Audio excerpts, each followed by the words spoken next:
বিবাহ বন্ধনটা কপাক ঘুরে হয় গো? 7 পাখি তো নাকি 8 নয় তো?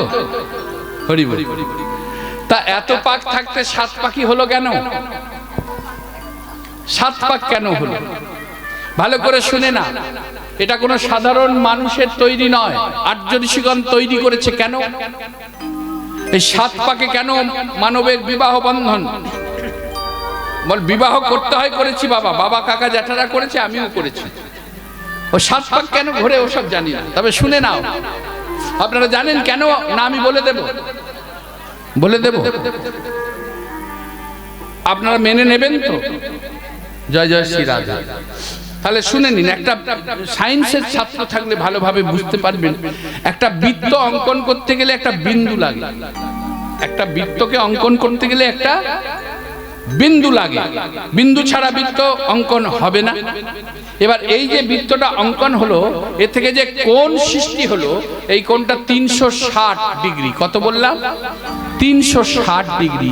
এই 360কে আপনি 1 থেকে 10-এর মধ্যে যে কোনো সংখ্যা দিয়ে বিভাজন মানে ভাগ করতে পারবেন, কিন্তু একটা সংখ্যা দিয়ে করতে পারবেন না, সেই সংখ্যাটা হলো 7। আপনি যতই চেষ্টা করুন না কেন, এটা দিয়ে আপনি আর বিভাজন করতে পারবেন না। বিন্দুর পাহাড় বসে যাবে, তবু আর বিভাজন হবে না। তাই আর্য ঋষিগণ বললেন, মানব জীবনের বিবাহ বন্ধনটাকে তোমরা এক কাজ করো, 7 পাকে বেঁধে দাও। এই বাঁধাটা কখনো কেউ বিভাজন করতে পারবে না। নিতাই গৌর হরি বল। এবার মতভেদ থাকতে পারে।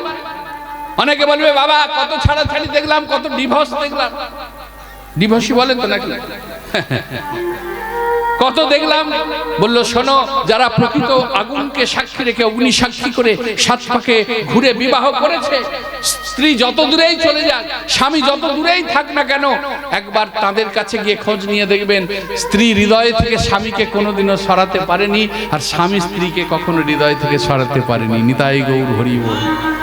যত দূরেই থাক কেন, তাহলে আর্য ঋষিগণের কথা মিথ্যা হয়ে যেত।